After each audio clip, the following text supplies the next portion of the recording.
ये कहानी शुरू करते हैं। एक समय की बात है। एक नगर में राजेश नाम का एक युवक रहता था। वो युवक बहुत गरीब था। 2 वक्त की दाल रोटी भी बड़ी मुश्किल से उसको नसीब होती थी।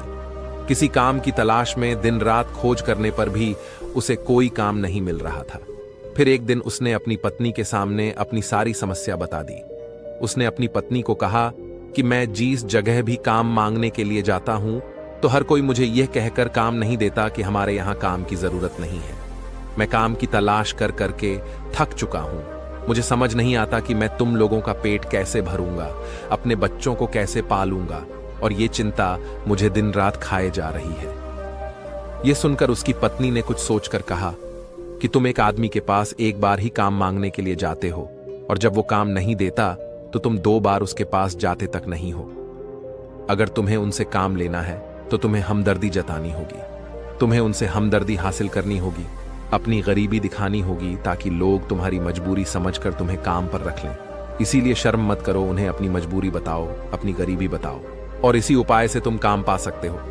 ये बात राजेश के मस्तिष्क में बैठ गई और अगले दिन काम मांगने के लिए वो उसी सेठ के पास जा पहुंचा जहां पर वो पिछले दिन काम मांगने के लिए गया था।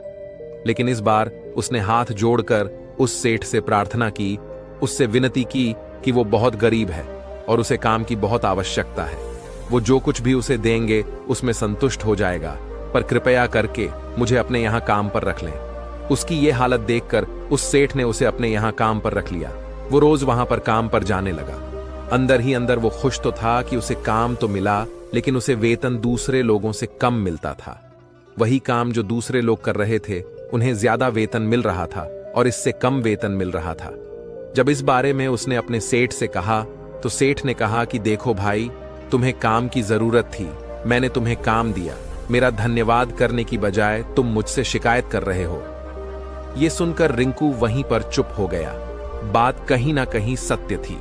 सस्ती सेठ ने तो उसे उसकी मजबूरी के हिसाब से ही काम दिया था और इसीलिए वो उसे अपने अनुसार ही वेतन देता था। लेकिन धीरे धीरे उसने ये बात अपने सगे संबंधियों और अपने दोस्तों को भी बताना शुरू कर दी कि उसका सेठ कैसा आदमी है और उसे कितना वेतन देता है। समय बीतता रहा और राजेश पूरी लगन के साथ अपना काम करता आठ रहा। लेकिन अब परिस्थितियां बदलने लगी थी। सेठ अब राजेश से दूसरे लोगों से ज्यादा काम लेता था और उसे कम वेतन उसे देता था। यह बात राजेश के मन को बहुत खलती थी। वो दूसरों से ज्यादा मेहनत कर रहा है और उनसे कम वेतन पा रहा है। इससे उसके आत्मसम्मान को बहुत गहरी चोट पहुंची। अब धीरे धीरे उसका मन अपने काम से हटने लगा। उसका मन काम में लगता ही नहीं था।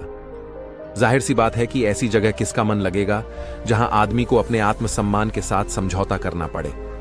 इसीलिए जल्द ही उसने अपना काम छोड़ दिया और वो घर पर आकर खाली बैठ गया। अब उसके पास घर का खर्चा चलाने के लिए भी पैसे नहीं बचे थे। इसीलिए उसने अपने सगे संबंधियों और अपने दोस्तों से सहायता मांगने शुरू की। लेकिन उसके दोस्त उसके सामने तो उसे दया का पात्र समझते थे, उसे दिलासा देते थे, लेकिन पीछे से उसका मजाक उड़ाते थे। वो कहते हैं कि कितना बेवकूफ है, सेठ ने इतना काम लिया और बेचारे को पैसे भी नहीं दिए। अरे हम इसको पैसे दे दे तो ये कल हमारा भी पैसा वापस कर पाएगा। इसकी ऐसी हालत है, काम तो इसके पास कुछ है नहीं, पैसा कहां से लाके देगा। और इसी वजह से राजेश की हालत दिन ब दिन खराब होती जा रही थी। अब वो दिन रात तनाव में रहने लगा था। वही दोस्त, वही सगे संबंधी जो उसके अपने होने का दिखावा कर देते, वो उसे दया का पात्र समझ रहे थे, उन्हें उसके ऊपर तरस आ रहा था। सब लोग आकर उसे ज्ञान तो बहुत देते थे, लेकिन कोई सहायता नहीं करता था। और अक्सर ऐसा ही होता है।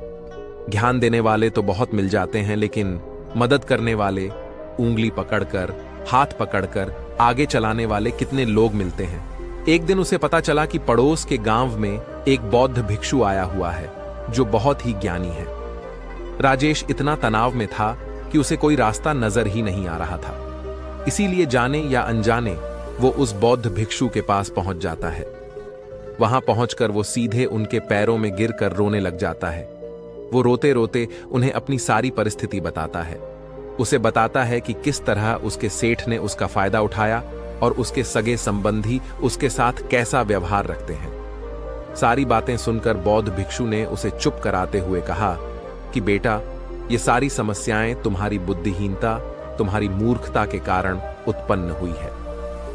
अगर तुम्हारे अंदर विवेक होता तो इनमें से एक भी समस्या तुम्हारे मन को दुखी नहीं कर सकती थी, लेकिन तुमने अपने अविवेक के कारण, अपनी मूर्खता के कारण खुद ही अपने रास्ते में कांटे बिछा दिए।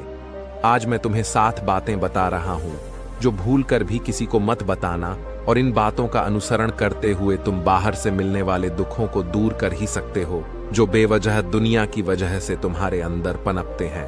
पहली बात जो किसी को नहीं बतानी चाहिए वो है अपनी मजबूरी। अपनी मजबूरी का दिखावा करके दूसरों का दया पात्र बन के उनकी सहायता लेने की गलती कभी मत करना। हो सकता है कि आज वो तुम्हारी मजबूरी देखकर तुम्हारी सहायता कर दे, लेकिन कल वो तुम्हारा फायदा उठाने से भी नहीं चूकेगा। और अगर फायदा भी नहीं उठाया तो दूसरों के सामने तुम्हारा मजाक बनाने में वो आदमी कभी नहीं चूकेगा। इसीलिए कभी भी अपनी मजबूरी का दिखावा मत करो। अगर घर में 2 रोटी है, सूखी रोटी है, तो वही खाकर सो जाओ, लेकिन दूसरों को इसके बारे में भनक तक नहीं लगनी चाहिए। जरा आप खुद सोचो, मजबूरी बताने का क्या मतलब होता है।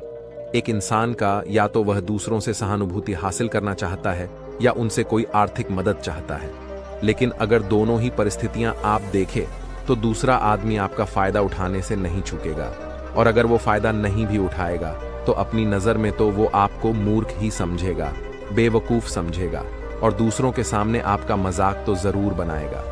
इसीलिए अपनी मजबूरी के बारे में कभी किसी को मत बताना। दूसरी बात जो किसी को भी नहीं बतानी चाहिए वो है अपनी अतीत की गलतियां और भविष्य की रणनीतियां। जरा सोचो कि अगर हम अपने अतीत की गलतियां किसी दूसरे को बताते हैं तो उसका क्या प्रभाव होगा।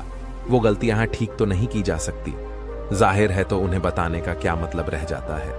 आप अपने अंधेरे पक्ष को खुद दुनिया के सामने बता रहे हो, खुद अपनी गलतियां दूसरों के सामने बता रहे हो। इससे उस आदमी की नजर में आपका एक चरित्र गठित हो जाएगा और वो भविष्य में हमेशा आपको उसी नजरिए से देखेगा। इसीलिए किसी भी आदमी की नजर में अपना चरित्र गठित मत होने दो, और जरा सोचो कि आप व्यर्थ में ही अपने भविष्य की रणनीतियां दूसरों के सामने बता रहे हो। जो लोग आपके काम का हिस्सा ही नहीं है, उनके सामने अपनी भविष्य की रणनीतियां, अपनी डींगे हाँकने का क्या फायदा। वो लोग आपकी सहायता तो नहीं करेंगे, लेकिन आपकी भविष्य की रणनीति यों में बाधा जरूर बन सकते हैं। आप खुद अपने विवेक का इस्तेमाल करिए और सोचिए कि आपके साथ भी ऐसा हुआ है कि आपने अपनी भविष्य की रणनीति किसी को बताई हो और वो कामयाब ही ना हुई हो। जरूर हुआ होगा। जरा गौर से सोचिए। तीसरी बात जो किसी को नहीं बतानी चाहिए वो है अपने घर की बातें। जो भी हमारे घर के अंदर आपस में बातचीत होती है, हमारे माँ बाप के साथ, हमारी पत्नी के साथ, हमारे बच्चों के साथ, वो बातें परिवार तक ही सीमित रहनी चाहिए। अगर आप इन बातों का दूसरों के सामने ढिंढोरा पीटते हो तो दूसरों को आपके घर में घुसने का एक मौका मिल जाता है और वह इसका फायदा उठाने से कभी नहीं चूकेंगे। वो आपके परिवार के सदस्यों को आपसे दूर लेकर जाने की कोशिश करेंगे। अक्सर ऐसा होता है। हम समाज में देखते हैं कि हम अपने घर के झगड़ों को कम करने के लिए उन झगड़ों को अपने पड़ोसियों और दूसरे सगे संबंधियों को बता देते हैं, लेकिन इससे आपको सहायता कभी नहीं मिली होगी, बल्कि आपके घर के लड़ाई झगड़े और ज्यादा बढ़ गए होंगे, और वो जाहिर है वो बढ़ेंगे। अगर आप अपने माँ बाप की बात दूसरों को बताएंगे तो आपके माँ बाप को बुरा लगेगा ही कि हमारा बेटा हमसे बताए बगैर दूसरों को ये बातें बता रहा है। इसीलिए अपने घर की बातें और अपने घर की लड़ाई झगड़े किसी के सामने मत बताना। चौथी बात जो मैं आपको बताने जा रहा हूं, जो किसी को नहीं बतानी चाहिए, वो सुनने पर बहुत अजीब लग सकती है, लेकिन उसका सत्य भी मैं आपको एक तर्क के माध्यम से दूंगा। मैं कहता हूं कि अपनी आमदनी किसी को मत बताना। अब अपनी आमदनी न बताने के पीछे क्या मतलब हो सकता है? जरा सोचिए कि आप अपनी आमदनी अपने दोस्तों को बता देते हैं, तो जब आपके दोस्तों को जरूरत पड़ेगी तो वो सिर्फ आपको ही याद करेंगे, क्योंकि उनको पता है कि अगर आपकी आमदनी ज्यादा अच्छी है तो आप भी उनकी मदद कर सकते हैं, और इसीलिए ज्यादा लोग आपसे सहायता मांगेंगे। और जब आप उनकी सहायता नहीं करेंगे तो वो सोचेंगे कि इस आदमी के पास पैसे हैं, मेरी सहायता कर सकता है, लेकिन ये सहायता कर नहीं रहा है, और इसीलिए आपकी आमदनी आप दोनों दोस्तों के बीच एक झगड़े का कारण हो सकती है। कम आमदनी होगी तो लोग मजाक उड़ाएंगे, और ज्यादा होगी तो सहायता मांगेंगे तो अपनी आमदनी बताने का कोई मतलब नहीं है। पांचवी बात जो मैं आपको बताने वाला हूं उसे आप गांठ बांध लेना और किसी को यह बात मत बताना। अपनी कमजोरियां और अपनी ताकत, अक्सर इंसान को पता नहीं होता है कि उसकी कमजोरी या उसकी ताकत क्या है। लेकिन अगर आपको अपनी कमजोरी और अपनी ताकत पता है तो पहली बात तो आप बहुत ही बुद्धिमान आदमी हैं। और दूसरी बात की आपको ये बातें किसी से साझा नहीं करनी है, क्योंकि अगर आपकी कमजोरी या दूसरों को पता चल गई तो वो आपकी कमजोरियों का फायदा उठाएंगे, और अगर आपकी ताकत पता चल गई तो वही ताकत आपकी कमजोरी बन जाएगी, क्योंकि वो ताकत दूसरे आदमी को पता है और वो ताकत की कार्ड भी ढूंढ ही लेगा। अपनी कमजोरी और अपनी ताकत अपनी पत्नी या अपने पति को भी नहीं बतानी चाहिए, क्योंकि इसके बाद आपको घर में उनसे हमेशा दब के रहना पड़ेगा। अगली बात जो किसी को नहीं बतानी चाहिए वो है अपने मित्र और अपने शत्रु।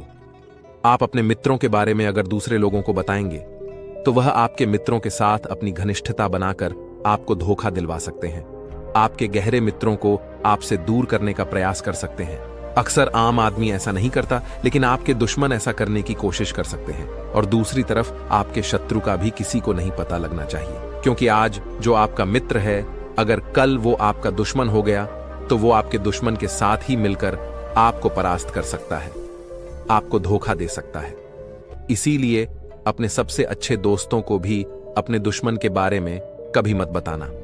अगली और आखिरी बात कहना चाहता हूं कि जब तुम दान करते हो तो दान के बारे में भी किसी को मत बताना, नहीं तो दान करना व्यर्थ हो जाता है, बेकार हो जाता है। जब आप अपने दान का ढिंढोरा पीटते हो तो आप ये बता रहे हो कि मैं कितना बड़ा दानी पुरुष हूं, और ये आपके अंदर एक अहंकार निर्मित करेगा। इसीलिए दान गुप्त रूप से किया जाए उतना ही अच्छा होता है, उतना ही फलदायी होता है। जब आपका बायां हाथ दान कर रहा हो तो दाएं हाथ को बिना पता चले कि बायां हाथ दान कर रहा है। ये 7 बातें जो बौद्ध भिक्षु ने राजेश को बताई, इनमें संसार के सभी सिद्धांत छिपे हुए हैं। इन बातों का अनुसरण करते हुए आप अपने घर में सुख शांति बना सकते हैं और घर के झगड़े हमेशा के लिए दूर कर सकते हैं। आप इन बातों के बारे में अपने विवेक से भी सोचेंगे तो आपको यह बातें सच मालूम पड़ेगी। हमारा कहानी सुनाने का मकसद यही है कि आपका विवेक जागृत हो। आप खुद उन बातों के बारे में सोचें जो हम आपको बता रहे हैं।